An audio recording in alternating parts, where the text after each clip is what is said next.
राधे राधे सभी को। बोलो ओम नमः शिवाय। शाम सदाशिव। सभी भक्तों को आने वाले सावन की बहुत बहुत शुभकामनाएं।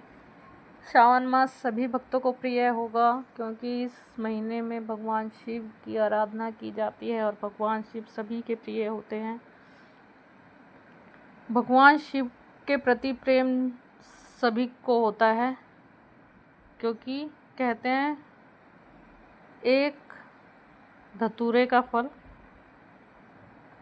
और बेलपत्र और भगवान खुश। सबसे जल्दी खुश होने वाले भगवान शिव हैं। उनकी भक्ति बहुत ही आसान है और श्रावण मास के महीने में उनकी भक्ति जो कर ले उन्हें अवश्य फल मिलता है।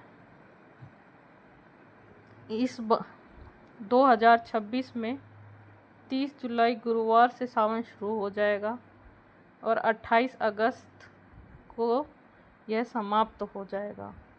इस बार 4 सोमवार पड़ रहे हैं, ज़्यादातर 5 भी पड़ते हैं, पर अब की बार 4 सोमवार पड़ रहे हैं। जिन माताओं बहनों को भाइयों को सोमवार के व्रत करने हो तो अवश्य करें। श्रावण मास के इन सोमवार के व्रत का अत्यंत ही महत्व है और यह फल देने वाले होते हैं।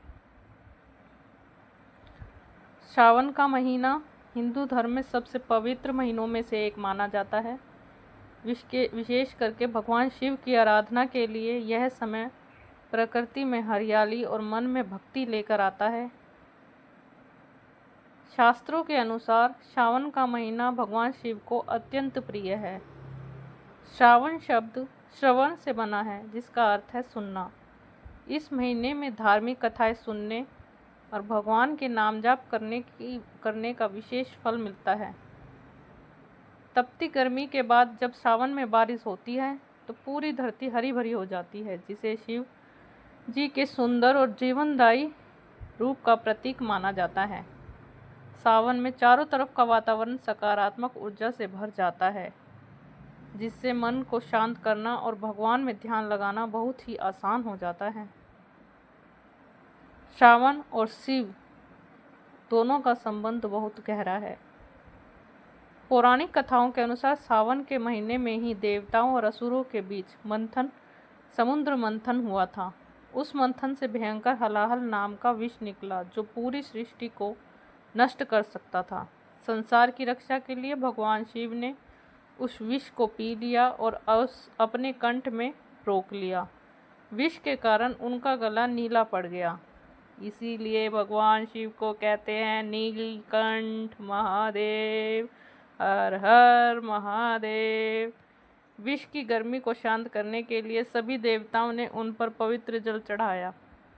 तभी से सावन में शिवजी पर जल चढ़ाने और उनकी पूजा करने की परंपरा शुरू हो गई।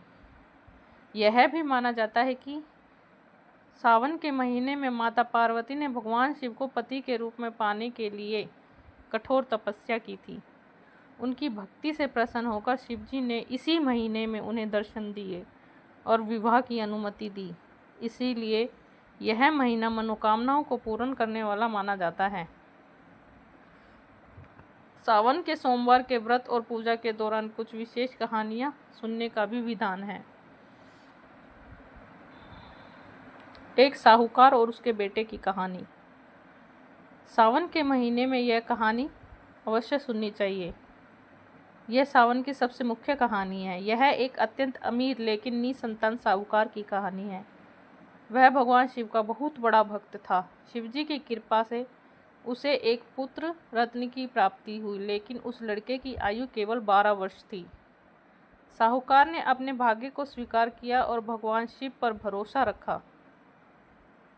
जब लड़का 12 वर्ष का हुआ तो काशी में पढ़ाई के दौरान यमराज उसके प्राण लेने आए, लेकिन माता पार्वती और शिवजी के आशीर्वाद से उसे नया जीवनदान मिल गया। यह कहानी हमें सिखाती है कि सच्ची भक्ति से भाग्य को बदला जा सकता है। समुद्र मंथन और माता पार्वती की तपस्या भी इन्हीं सोमवार के व्रत की कहानियां मानी जाती हैं। माता पार्वती की तपस्या की कहानी से हमें बच्चों और बड़ों सभी को दृढ़ संकल्प और सच्ची लगन की प्रेरणा देती है कि कैसे माता पार्वती अपने अटूट विश्वास से भगवान शिव को पा लिया।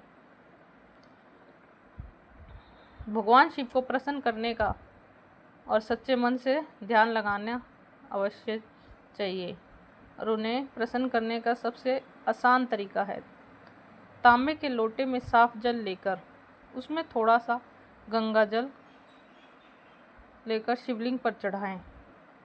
शिवजी को बेलपत्र, धतूरा और सफ़ेद फूल बहुत प्रिय होते हैं, ये अवश्य चढ़ाएं। और पूजा करते समय ओम नमः शिवाय नहीं तो शाम सदाशिव इस मंत्र का अवश्य उच्चारण करें।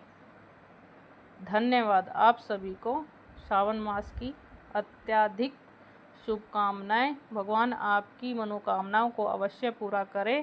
हर हर हर महादेव।